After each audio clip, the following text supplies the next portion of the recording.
오늘은 잠언 24장 9절부터 14절에 있는 말씀을 가지고 장래와 소망이 있는 삶이라는 말씀으로 우리가 함께 하나님의 말씀을 들으려고 합니다. 오늘 우리가 함께 합독했던 24장 9절부터 14절 중에서 14절 말씀을 보면 성경은 우리에게 이렇게 기록하고 있습니다.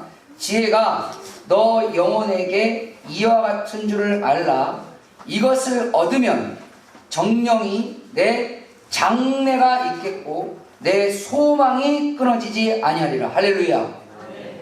뭔지는 모르겠으나 오늘 한 가지는 여기 나왔지만 우리가 뭔가가 우리에게 있으면 그 무언가가 있으면 정령이라는 말이 뭐예요? 절대적이라는 얘기예요. 반드시라는 말이에요. 이건 목사님이 이야기하면 안 믿어도 됩니다. 근데 하나님이 정령이라고 했으면 이건 안 믿으면 답이 안 나오는 거예요. 할렐루야. 사람이 정령이라고 하면 그건 사람은 지킬 수도 있고 안 지킬 수도 있어요. 사람은 절대적일 수가 없어요. 사람은 불완전할 수밖에 없고 사람은 때로는 이랬다가 때로는 저랬다 하는 게 실은 사람이에요. 우리 가끔 그러잖아요. 왜 나는 이랬다 저랬다 해? 라고 하지만 그렇게 말하는 본인은 늘 일관적이냐? 그러지 못하잖아요. 왜? 우리는 한계가 있고 불완전한 존재이니까 그래요. 그런데 완전하신 그 하나님께서 과거와 현재와 미래를 완전히 관통하시고 동일하신 그 하나님께서 우리에게 말씀하십니다. 정령이, 할렐루야. 정령이 너의 장래가 있겠고 내 소망이 끊어지지 아니하리라. 할렐루야. 여러분 인생을 살아가면서 내 장래가 있다고 누가 보장한다면 얼마나 감사하고 평안할 수 있겠어요. 근데 그가 하나님이시다면 하나님이 야 다른 사람이 뭐라고 해도 너는 장래가 있어. 그걸 믿느냐? 주님이 말씀하시면 다른 사람이 뭐라고 하든 너의 지금 현재 상황이 말 그대로 죽을 상황이어도 너는 소망이 끊어지지 않을 거야. 왜? 내가 너와 함께 할 것이니까. 할렐루야. 그렇기 때문에 우리가 하나님 안에서 거하는 것이 굉장히 중요한데 문제는 뭐냐면 하나님은 누구에게 이 장래와 소망이 끊어지지 않게 하실 건가? 이게 우리에게 중요합니다. 아무에게나 하나님이 장래를 보장하실까? 그건 아니라는 거 다 아시죠? 아무에게나 그의 소망이 끊어지지 않도록 그러니까 계속 그가 소망이 있는 삶으로 나아갈 수 있도록 때로는 우리의 삶이 되게 좋은 상황이어도 내일의 소망이 없으면 지금의 삶이 퍽퍽해집니다. 불안해요. 가끔은 그런 경우 있어요. 오늘 성공했어요. 오늘 성공했고 승리했어요. 내가 원하는 걸 다 얻었어요. 다 얻었는데 내일은 어떻게 되지? 돈을 많이 벌었어. 높은 자리에 올라갔어. 많은 명예를 얻었어. 큰 지식을 가졌어. 그런데 이게 내일도? 내년에도? 그럴 수 있을까?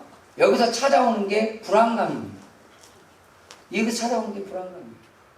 제가 부목사로 사역할 때 그 교회 권사님께서 신방을 갔는데 그 권사님은 자기가 굉장히 아끼는 사람에게 보여주는 집안의 보물이 하나 있어요. 그게 뭐냐면 금고입니다. 금고. 아무에게나 보여주지 않아요. 그리고 이렇게 강조하셨어요. 제가 부목사니까 목사님 이 금고는 독일제입니다. 제가 그때까지 독일제 금고가 좋은 금고인지를 몰랐어요. 왜? 나는 금고를 가질 이유도 없고 굳이 금고를 했다가 뭘 넣을 것도 없으니까 금고에 대한 정보는 저에게 전혀 없어요. 그때 알았어요. 아, 금고는 독일제가 좋은 건가 보다. 이렇게 그냥 알고 지금도 그렇게 살고 있습니다. 왜냐면 그 이후로 저에게 금고를 보여주신 분은 단 한 분도 없으니까 처음이자 마지막입니다. 실은 우리 교회 집사님 한 분이 은행의 지점장이셨어도 자기 은행의 금고를 저에게 보여주신 적은 없습니다. 왜? 자기 게 아니니까. 근데 그분은 자기 거니까 그걸 보여주는 거예요. 그게 얼마나 귀하면. 제가 물었어요. 굳이 금고를 집안에다가 그럴 필요가 있나요? 그랬더니 그분이 이렇게 말씀하셨어요. 불안하다. 그게 정답인 거예요. 불안해. 안 불안하면 아무 데나 나가 놓을 거 아니겠어요? 내 금반지도 내 금괴도 뭐 또 아무 데나 막 놔도 뭐 없어지지 않을 건데 뭘. 그런데 뭐 본인 마음 가운데 사라질지도 모른다라고 하는, 도둑이 될지도 모른다라고 하는 이 불안함이 독일제 금고를 얼마짜리냐고 묻지는 않았습니다. 뭐 애들 말로 겁나 비쌀 것 같은데 뭐 그냥 묻지는 않았어요. 근데 자기 돈을 들어가면서까지 내 돈을 지키려고 하는, 뭔가 약간 좀 아이러니긴 하죠. 은행도 있고 뭐 돈 좀 많으시면 은행에 뭐 이런 금고 같은 거 있잖아요. 이걸 이용하셔야 되는데 굳이 자기 집에 그 비싼 금고를 들어놓은 게 있을까? 왜 그럴까요? 장래에 대한 불안함이 있는 거예요. 자기 마음 가운데. 나는 지금 부자고 돈이 많지만 이 돈을 과연 지킬 수 있을까? 나는 높은 자리에 권력을 다 얻었지만 이 권세를 계속 누릴 수 있을까? 그게 장래에 대한 불안함이에요. 그것이 우리라고는 소망을 점점점 갉아먹는 거죠. 근데 우리가 살아가면서 가끔 이런 경우도 있습니다.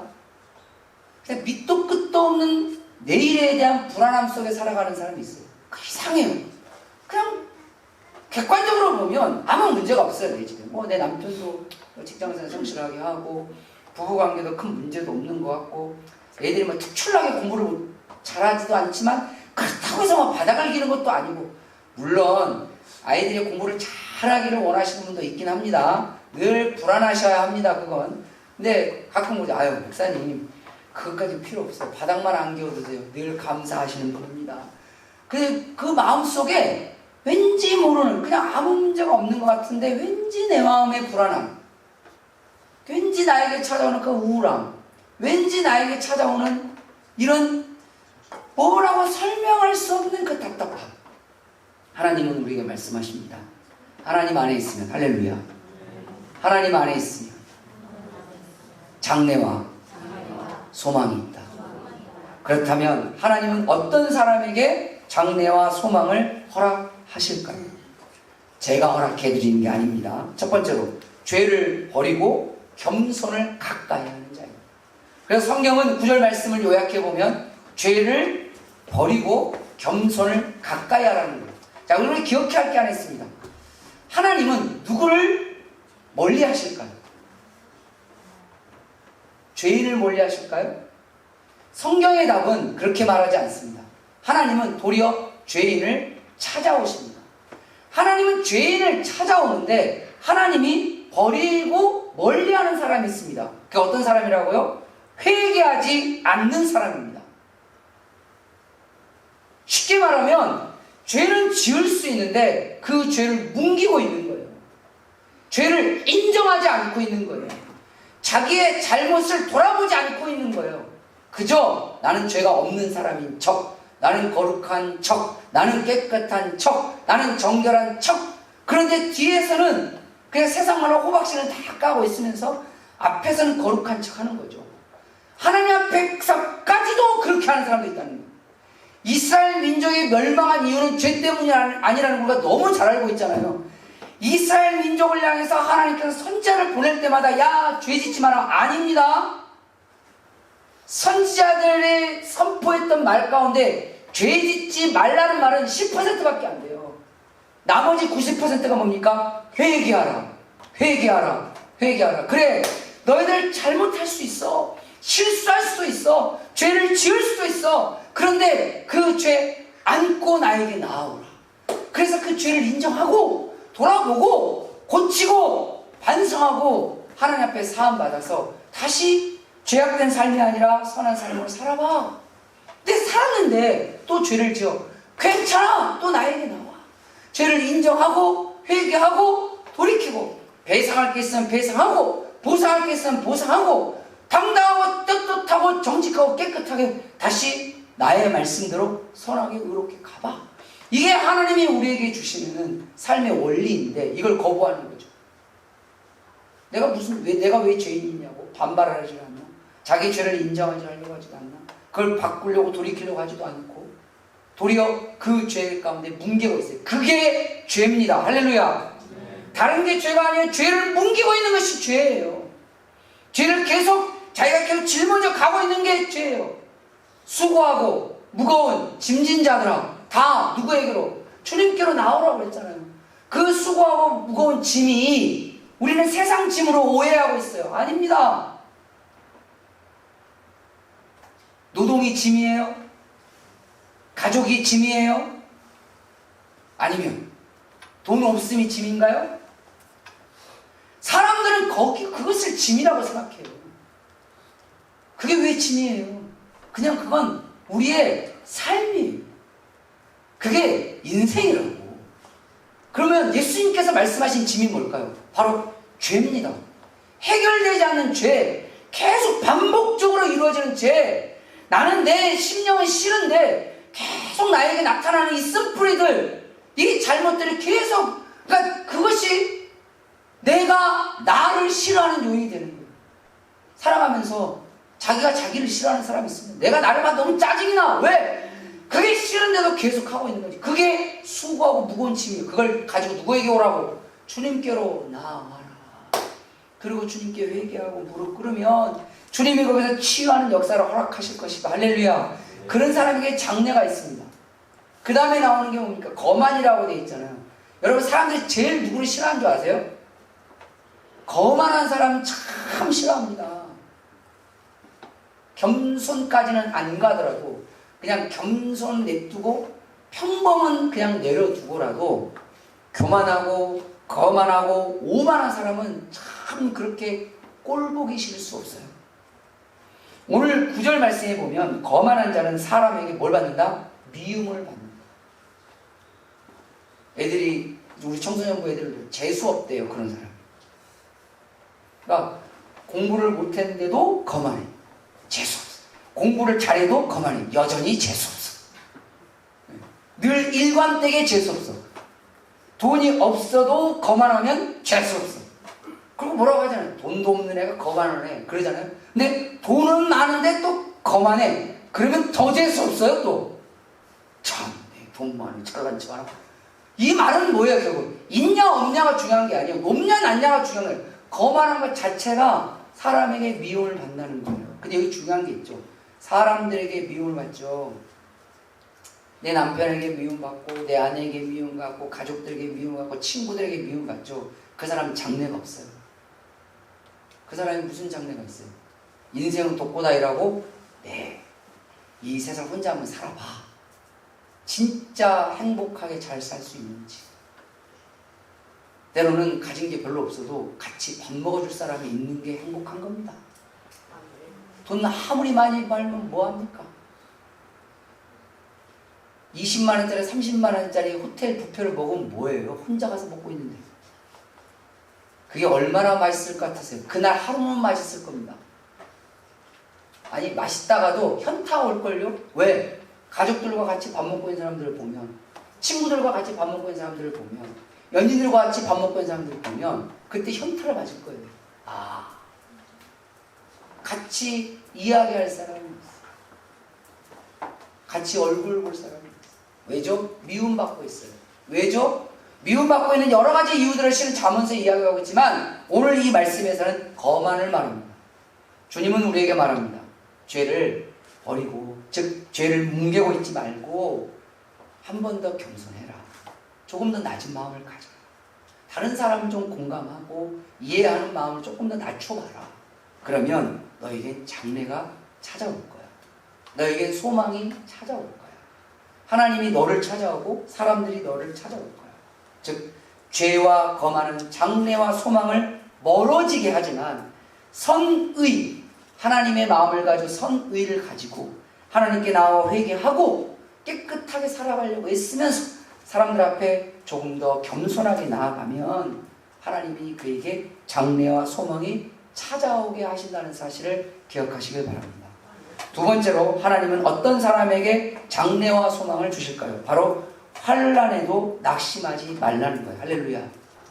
환난에도 낙심하지, 즉 환난에도 낙심하지 않는 사람을 하나님께서 장래가 있게 하고 소망이 있게 한다는 거예요. 환난은 단순히 어려움을 말하는 게 아니에요. 정말 극단적인 힘듦과 어려움이죠. 말 그대로 죽고 싶은 마음이 들 정도로 힘들고 어려움. 그런 상황이 왔는데도 불구하고 낙담하지 않으면, 그런데 이게 있습니다. 다른 건 다 어떻게 뭐 막지 못할 수는 있어요. 닥쳐오는 환난은 어떻게 막습니까? 닥쳐오는 어려움은 어떻게 막습니까? 나는 열심히 살려고 하는데 세상이 나를 가만두질 않아. 나는 성실하게 살려고 하는데 주변의 사람이 나를 계속 흔들어. 세상은 내가 하고 싶다고 해서 내가 원한다고 해서 이룰 수 있고 되는 게 세상은 아니잖아요. 물론 내가 하고 싶은 걸 이룰 수도 있어요. 근데 하지 못할 수도 있어요. 세상은 원래 그런 거거든요. 근데 중요한 건 뭐냐면 낙담하지 않는 건 할 수 있어요. 할렐루야. 그건 내가 할 수 있다고. 다른 사람이 때려 죽여도 낙심하지 않는 건 내가 할 수 있다고요. 절망하지 않는 건 내가 할 수 있다. 근데 왜 스스로 자기를 절망에 구렁텅이로 몰아넣느냐는 거예요. 하나님은 우리에게 말합니다. 그건 너가 할 수 있다. 세상이 네가 원하는 대로 잘 풀리지 않는 것? 왜? 세상은 원래 그런 거니까. 때로는 반대가 될 수 있잖아요. 내가 한 게 아닌데 그냥 행운처럼 찾아온 것도 있어요. 얼마나 감사합니까? 근데 우리는 그건 생각하지 않고 내가 원하는 것이 잘 이루어지지 않는, 즉 부정적인 것에만 포커스가 맞춰져서 때로는 그것을 가지고 나는 별 볼 일 없어. 나는 왜 이렇게 안 돼? 해봤자 되는 거 아무것도 없네. 그래봤자 뭘 하나? 안 내, 못해, 싫어. 그 속에 나를 가두기 시작하는 거. 이게 낙담하는 자입니다. 성경대로 원리를 보면 낙담이라는 뭐죠? 낙심했다는 얘기고 원망 가운데 자기를 가뒀다는 얘기고 포기했다는 얘기예요. 이런 사람은 그냥 가만 냅둬도 장래는 끝납니다. 그냥 내어버려둬도 소망은 끝납니다. 이건 뭐 하나님이 뺏어가고 말 것도 없고 마귀가 어떻게 할 것도 없어요. 마귀가 우리의 마음 가운데 낙심을 넣어주고 낙담을 넣어주고 원망을 넣어주고 포기를 넣어주는 순간 기억하세요. 이건 하나님의 것이 아니다. 할렐루야. 하나님은 절대로 우리에게 낙심을 넣어주시는 분이 아닙니다. 성경 다 뒤져보세요. 있으면 가져오세요. 하나님은 우리에게 원망을 넣어주시는 분이 아닙니다. 원망은 뭐죠? 남 탓하는 거예요. 배우자 탓하고 부모 탓하고 자식 탓하고 친구 탓하고 기타 등등 어쩌고저쩌고. 그게 원망이에요. 원망을 쏟아놓으면 잠깐의 카타르시스는 있어요. 잠깐. 그 잠깐의 카타르시스, 즉 시원함이 오고 그 다음부터는 물밀듯 내 마음에 포기에 낙담에 절망이 찾아옵니다. 이게 마귀가 주는 파도예요. 우리 마음에 그 원망이 찾아오고 그 낙담과 낙심이 찾아올 때 그때 다시 한번 기억하십시오. 이건 마귀가 주는 거예요. 우린 예수님 믿는 사람들이잖아요. 할렐루야. 우린 예수님 믿는 사람들이잖아요. 우리가 믿는 그 예수님이 십자가를 지실 때 낙담하셨어요? 포기하셨어요? 우리가 믿고 따르는 그 예수님이 십자가에서 죽으실 때 그분이 누구를 원망하셨습니까? 도리어 그분이 하신 말씀이 저들은 자기들이 하는 짓이 뭔지를 모릅니다. 주님 용서해 주시옵소서. 그들을 이해해 주려고 했어요.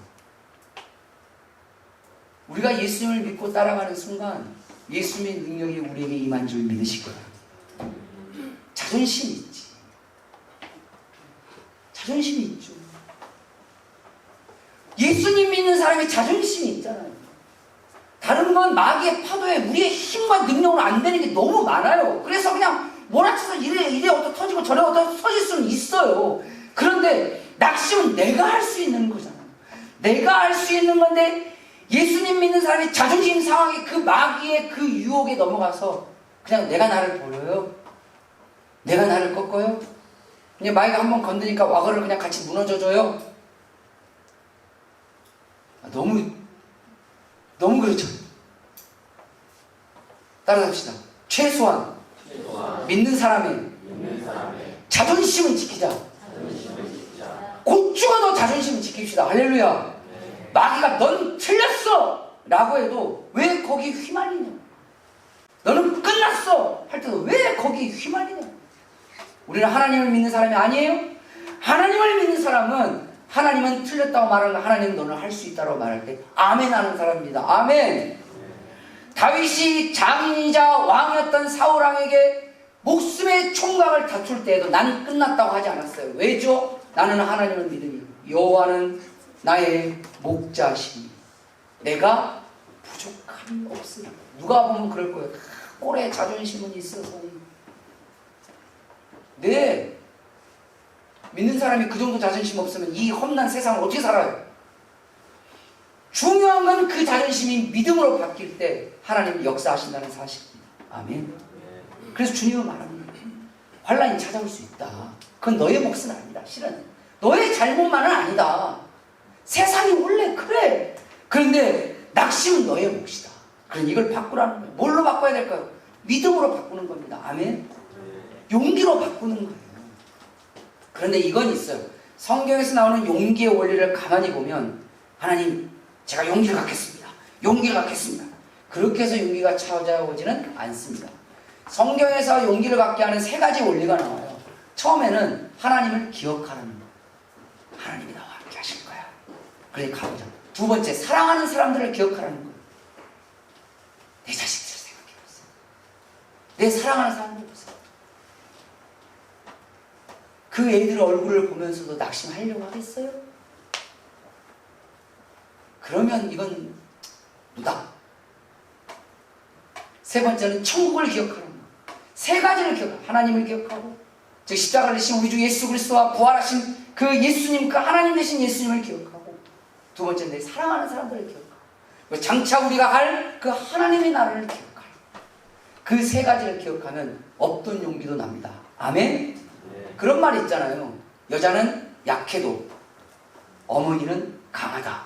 왜 그 여자가 바뀌었나요? 갑자기? 결혼하는 순간, 애 낳는 순간 무슨 뽀빠이처럼 시금치를 다발로 먹어서 그럴까요? 아니잖아요. 아니죠. 나보다도 더 사랑하는 자식이 생겼어. 나와 같은 내 사랑하는 가족들이 생겼어요. 그러니 강해지는 거예요. 그러니 강해지는 거예요. 저는 어렸을 때 저희 어머니, 강한 어머니만 보고 살았어요. 저의 이미지에는 저희 어머니 그러면 강하십니다. 저의 사모도 저희 시어머니 딱 생각하면 강합니다. 시어머니여서 그런 게 아니라 저희 어머니의 이미지는 강하니까 그냥 여장분감이세요. 그런데 제가 철이 들었을 때 저희 이모들이 그 얘기를 하는 거예요. 저희 어머니는 9남매 중에 장녀였거든요. 그러니까 밑에 줄줄줄 이모 삼촌도 줄줄줄 있을 거 아니에요. 여덟이. 이모들. 너네 엄마 원래 저런 분이 아니었어. 저런 분이 아니었어. 뭐 주세요 어디서 말도 못하는 분. 저희 어머니가 14살 때 차장을 하셨어요. 집이 워낙 가난했으니까 14살 때 중학교를 갔어야 되는데 못 가고 차장을 하시면 돈을 버셨어야 되는데, 차장을 하면 이 차장 언니들이 제일 많이 하는 말이 뭐예요? 오라이잖아요. 오라이. 요즘 애들 이렇게 뭔 말인지 모를 거예요. 오라이. 오라이를 못해서 엄청 혼났대요. 우리 둘째 이모가 그 얘기를 하는 거예요. 야, 니네 엄마가 하루는 집에 왔는데 벽을 보고 오라이 하고 있더라. 벽 보고 오라이 하고. 니네 엄마가 그런 사람이에요. 근데 니들이 나오니까, 우리 삼형제 니들이 나오니까 니네 엄마가 오라이가 아니라 아예 버스를 발로 찰 기세다. 주님은 우리에게 말합니다. 우리가 용기가 없는 성향은 없어요. 용기를 안 내서 그런 거예요. 왜 용기가 안 나오느냐? 용기를 나오게 하는 요인이 우리에게 없어서요. 성향상 내는 사람도 있긴 해요. 파워 2 같은 사람들은 가끔 부담스러울 정도로 막 하잖아요. 근데 극단적 아이도 하나님 기억하고 사랑하는 사람 기억하고 하나님 나라를 기억하면 용기가 나옵니다. 그리고 감사하고 도전하십시오. 하나님은 그런 사람에게 장래와 소망을 얻도록 우리를 붙잡아 주십니다. 걱정하지 말라고. 괜찮다고. 해보자고. 세 번째로, 하나님은 어떤 사람에게 장래와 소망을 허락해 주실까요? 바로 타인을 돕고 구원하는 사람입니다. 타인을 돕고 구원하는 사람을 하나님께서는 반드시 도와주시고 반드시 구원하신다고 약속하셨습니다. 11절 말씀과 12절 말씀을 종합해 보면 이런 겁니다. 사망으로 끌려가는 사람이 있는데 건져주며 살육을 당하는 상황에 닥친 사람인데 구원하지 아니하려 하지 말고. 구원하려 아니하지 말고라는 말이 뭘까요? 외면하지 말라는 거예요. 외면하지 말고. 12절. 너가 말하기를 변명합니다. 나는 변명하는 거예요. 나는 그걸 몰랐어. 그 사람이 힘든지 몰랐어. 그 사람이 죽는 길로 간지 몰랐어. 몰랐다고 그 얘기예요. 그것을 알지 못하였노라 할지라도 마음을 저울질하시니. 누가 우리의 마음을 저울질할까요? 하나님이십니다. 하나님은 우리의 마음을 다 아십니다. 얄팍한 우리의 속셈을 다 아십니다. 그 이가 어찌 통찰하지 못하시겠으며 내 영혼을 지키시는 이가 어찌 알지 못하겠느냐. 그가 각 사람의 행위대로 보응하시리라. 할렐루야. 보응이 뭐죠? 갚아준다는 얘기잖아요. 사람은 그런 거 있는 것 같아요. 남이 어려울 때 돕기를 주저하지만 내가 어려울 때 도와주는 사람이 많기를 원합니다. 남이 어려울 때 나의 변명과 핑계가 먼저 나오지만 내가 어려울 때 다른 사람에 대한 원망이 먼저 뜹니다. 왜죠? 안 도와준다. 그럼 여기서 한번 생각해 보세요. 그들은 왜 도와줘야 되죠, 나를? 저희 어머니가 어렸을 때 그랬는데 돈 맡겨놨냐? 라는 말씀을 가끔 드렸어요. 뭐 맡겨놨어요? 왜 도와줘야 되죠? 가족이니까? 가족이니까 도와준다고 생각하는 사람은 세상에서 염치 없는 부류 중에 하나입니다. 그럼 가족이니까 도와줬어요?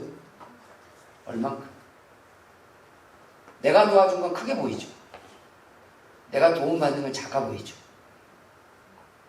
우리가 딱 그만한 그릇이니까 그런 거예요. 성경은 우리에게 말합니다. 친구와 가족과 성도들이 서로 돕고 사는 건 중요하죠. 그러나 남의 도움을 강요하는 건 범죄입니다. 남의 도움을 받는 건 감사한 일이지만 남의 도움을 강요하는 건 뭐다? 범죄다. 남의 도움을 강요하는 게 범죄라고 머리에 인식된 사람은 남의 도움을 받을 때 더 많이 감사하게 돼요. 그 도움이 너무 귀하게 돼요. 그리고 그 귀한 도움과 그 큰 감사를 내가 누군가에게 하는 거예요. 하나님이 그걸 기억을 안 해주시면 하나님은 하나님이 아닙니다. 하나님이 우리에게 약속하셨어요. 내가 그걸 모르겠냐? 너의 속을 내가 모르겠냐? 네가 도울 때 너의 도움을 받는 사람은 네 속을 몰라도 네가 그를 도울 때 너의 속은 내가 다 안다. 너도 힘들었을 때, 너도 고통받고 있을 때, 너도 어려울 때 그를 도왔다는 걸 나는 다 알고 있다. 예전에 어느 분이 그러더라고요. 나는 너무 힘들어 죽겠는데 저 사람이 도와달라고 부탁을 했어. 그래서 힘든 중에도 그냥 도와줬는데 감사할 줄 모르더래요. 그래서 섭섭함이 2배, 3배가 돼요. 왜? 내가 괜찮을 때 도우면 섭섭함이 2배, 3배 안 돼요. 그냥 그런 거 막 넘어갈 수도 있어요.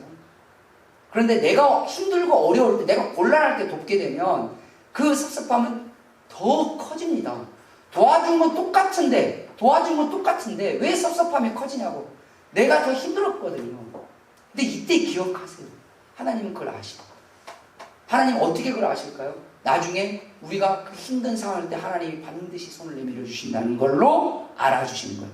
하나님의 알아주심은 그저 관념이 아니에요. 실존입니다. 할렐루야. 그러니 내 주변에 따라서 합시다. 도울 수 있을 때 돕자. 할렐루야. 가끔 그런 경우 있잖아요. 내가 있을 때는 안 도와주다가 나중에 없을 때 꼭 도와주고 싶은 마음이 드는 사람이 있어요. 그리고 이런 말 하죠. 꼭 내가 없을 때 이런 일이 생겨요. 왜 그럴까요? 근데 그거 아세요? 도우려고 맘만 먹으면 없어도 없습니다. 있는 사람이 더하다라는 말이 왜 나왔겠어요? 있어도 도울 줄 모르니까 나왔죠. 왜 그 사람은 있어도 도울 줄 모를까요? 돕는 삶을 안 살아가서 그래요. 즉 돕는 게 습관이 안 됐어요. 돕는 게 몸에 안 뱄어요. 이게 정말 은혜로운 희한한 사실은 없어도 없는 중에 돕는 사람이 있어요. 진짜 이건 희한한 비밀 같은 거예요. 근데 그런 사람들의 공통점은 돕는 게 습관, 몸에 뱄어요. 그리고 그게 몸에 뱄지 본인보다 주변 사람들이 더 잘합니다. 제가 사역하면서 많은 분들이 이렇게 대화를 하잖아요. 그러다 보면 어떤 분들이 그분은 아니면 그 오빠는 아니면 그 형은 아니면 그 이모는 그 고모는 그 삼촌은 그 작은아버지 큰할아버지는 원래 그래요. 이게 무슨 말이에요? 원래 늘 그렇단 얘기잖아요. 늘 그래요. 주변 사람들이 제일 잘 알아요. 그게 그 사람의 몸에 밴 사실입니다. 주변 사람들이 제일 잘 아는데 하나님이 그걸 모르실 리가 없지요. 주님은 우리에게 말합니다. 타인의 어려움을 외면하고 타인에게 고통을 주는 것은 장래와 소망을 잃게 하는 것이다. 그러나 타인의 어려움을 돕고 타인의 어려움 가운데 있을 때 그를 구원하고 그에게 은혜를 베풀어주면 그의 장래와 소망이 찾아옵니다. 성경에 보면 주님은 이런 말씀, 너희가 가난한 자에게 베푸는 것은 하나님께 꾸어주는 거라고 되어 있어요. 그가 너에게 갚지 못할지라도 하나님이 그에게 갚아준다는 거예요. 이 세상에서 제일 무서운 부류 중에 한 부류가 누군지 아세요? 사채업자들입니다. 그래도 은행은 신사적이에요. 이 사채업자 양반들은 무시무시합니다. 가끔가다 혹시 누구에게 무슨 신용정보 서류가 날라오면 두려움에 떠셔야 합니다. 그 다음 단계는 이제 뭔가 하나를 내놔야 될지도 몰라요. 손가락 될지 뭐가 될지 아무것도 몰라도 내놔야 되고, 그게 사채업자들이에요. 이 사람들은 지금 끝까지 찾아갈 요량이야. 그런데 말이죠. 그런 사람들도 약속을 칼같이 지키면 사람들이 순한 양이 됩니다. 여러 사람이 순해집니다. 왜죠? 다음에 또 돈을 빌려가시라고. 이분은 그 다음부터 고객님이 되는 거예요.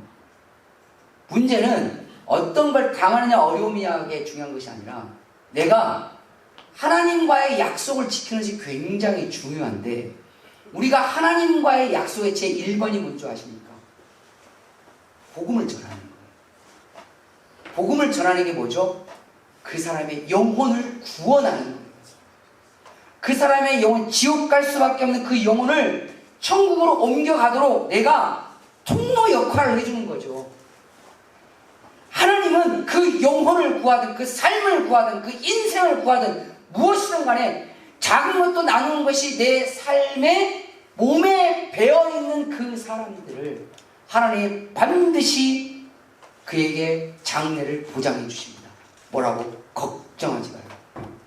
그게 하나님의 원리입니다. 우리가 살아가면서 그게 영혼의 구원이든 육신의 구원이든 물질의 구원이든 감정의 구원이든 무엇이든 간에 그들의 삶을 한 번씩 제발 나만 보지 마시고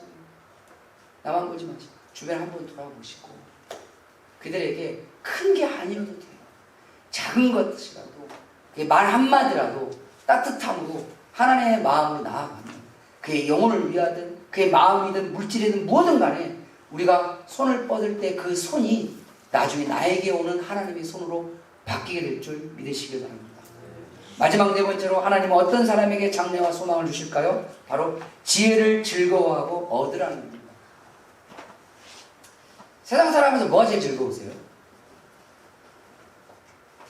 아까 1층에서 이렇게 애들하고 성도님들 몇 분하고 이렇게 일찍 오신 분들 이야기를 하는데, 이야기할 때 그런 얘기를 했었어요. 자, 예전에 서울에서 내려오는데 기차는 의자가 돌아가잖아요. 근데 가족들이 타면 그 의자를 돌려요. 서로 딱 타는데 어느 가족이 제가 앉은 자리 이쪽 건너편 쪽이 딱인데 아버지가 의자를 돌리는 거예요. 그래서 서로 마주보게 이게 돌렸어요. 오는 거예요. 근데 뭐 그냥 내려오서 저는 잠깐 눈을 붙였다가 이제 눈을 붙여서 어느 정도 되니까 눈을 떴어요. 그래서 그냥 이렇게 두리번 저는 세상이 궁금한 사람이라 두리번 이렇게 둘이 봤는데 이 네 명의 가족이 서로 마주 보는데 서로 각자의 스마트폰을만 보고 이렇게 누가 보면 싸운 사람들 같아. 가족들인데 이렇게 다 스마트폰을 봐. 세 명은 거울 보고 한 명은 세로로 보고, 세 명은 세로로 보고 한 명은 가로로 보는 거예요. 궁금하잖아. 안 궁금하세요? 나만 궁금한가? 그래서 일어나서 이게 왔다 갔다 그 화면을 보는 거예요. 왔다 갔다 이렇게 한번 쏙 보고 왔다 갔다 쏙 보니까 아버지는 유튜브를 보셔. 엄마는 드라마를 보는 것 같아.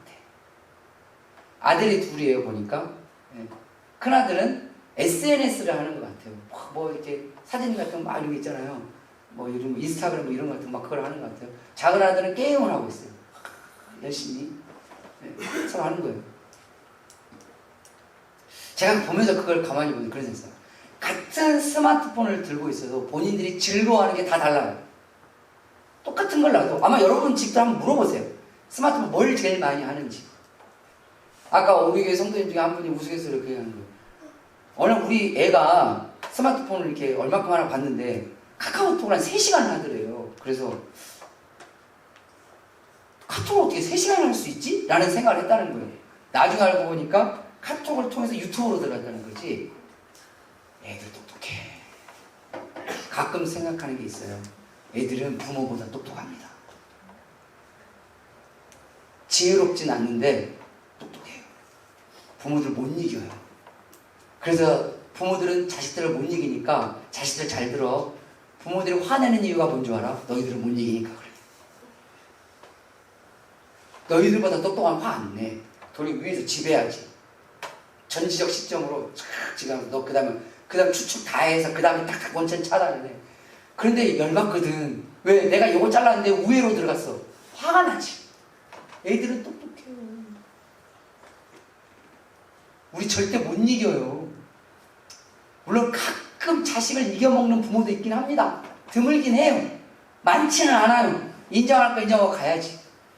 근데 왜 그러겠어요? 그게 너무 재밌거든. 너무 즐겁거든. 너무 재밌고 너무 즐거우니까 그냥 옆에 누가 때려 죽인다고 하는 거예요. 제 친구 중에 순천에 살고 있는 모 직장 다니고 있는 친구가 예전에 금요일 때도 가끔 말씀드렸지만 얘 낚시에 미친 애가 하나 있거든요. 얘는 일주일 내내 낚시하러 갈 생각으로 삶을 사는 애예요. 제수씨가 저한테 그랬어요. 목사님, 저는 과부예요. 주말 과부예요. 네, 무슨 말인지 알겠어요. 걔 엄마는 주말 호르몬이었어요. 알거든요. 내가 언제부터 낚시를 좋아했는지 알고 있거든요. 집에 가면 낚시 잡지들이 촥촥촥촥 있어요. 신기하고도 놀랍도다. 네? 우리 성도님들은 집에 가면 생명에서 큐티지들 말이 꽂혀 있잖아요. 안 봐도 꽂혀 있잖아요. 가끔 열어보면 한 달 내내 아주 깨끗하게 신작처럼 이렇게 있는 분도 계시고 어떤 분은 너덜너덜하게 이렇게 있는 분도 있는데 걔 낚시라는 이름도 낚시야. 내가 한번 뽑아서 봤거든요. 이름도 낚시예요. 낚시라는 잡지책을 얼마나 많이 보셨는지 어디를 달았어. 그래서 내가 이걸 왜 그랬을까 이렇게 잘 많이 접해놨어. 그러니까 보니까 낚싯대 광고야. 그걸 너무 사고 싶은 거지. 그 친구의 행복은 어디서 올까요? 물고기 잡을 때 저는 그런 줄 알았어요. 낚싯대 살 때더라고. 마치 영화에 보면 사무라이들이 칼 차고 닦듯이 이 친구 낚싯대 다 분해를 해. 난 낚싯대가 분해되어야 된다는 사실을 처음 알았어요. 다 해가지고 다 꼼꼼하게 잘 닦아요. 그걸 하면서 낚시하러 갈 상상을 하는 거죠. 어디 가서 뭘 할지 그렇게 해요. 네, 그 친구의 삶의 즐거움은 낚시였습니다. 낚시는 그에게 장래를 주지 않습니다. 이게 중요한 거. 우리는 이게 중요한 거. 우리에게 장래와 소망을 주는 건 뭐다? 지혜. 할렐루야. 그런데 우리는 지혜가 그렇게 즐겁진 않아요. 따분해요. 이 목사님 말씀 듣는 이 시간에도 이 따분함에 힘들어하고 계시는 분도 있습니다. 제가 3분 안에 끝낼 거예요. 3분만 버티세요. 지루해. 재미가 없어. 즐겁지 않아요. 그런데 가끔 지혜가 즐거우신 분들이 있어요. 지혜를 막 찾고 싶어요. 그러니까 뭐 유튜브도 뒤지고 인터넷 인터넷도 뒤지고 막 책도 사고 막 누가 보면 이해가 안 돼. 왜죠? 지혜가 즐거운 사람은 하나님이 그에게 장래를 허락하십니다. 아멘. 그러면 지혜는 자동적으로 얻어집니다. 하나님께서 주시는 장래, 하나님이 주시는 소망이 왜 우리에게 필요한 것이냐? 그것이 영원한 것이기 때문에 그렇습니다. 세상이 장래를 아니 줄 수 있어요. 돈도 장래를 줄 수도 있고요. 때로는 이 세상이 지식 장래를 줄 수도 있어요. 그러니까 우리가 애들 학교도 보내고 학원도 보내고 막 이럴 거 아니에요. 그런데 그건 영원하지는 않습니다. 주님이 주시는 장래와 소망은 영원한 것이고 그 자체가 하나님께서 동행하시는 삶입니다. 오늘 말씀을 통해서 죄를 버리시고 겸손으로 나아가시길 바랍니다. 때로 환난이 와도 낙담하지 마시고 주님 믿고 다시 일어서 보세요. 그리고 할 수 있을 때 타인을 많이 도와주세요. 그리고 지혜를 즐거워하시고 지혜를 갈고 닦으시고 지혜를 쌓으시고 지혜를 찾아다니시고 지혜를 신나게 여기심으로써 하나님이 주시는 장래와 그 소망으로 살아가는 저와 여러분 되시기를 주님의 이름으로 축원합니다. 기도하겠습니다.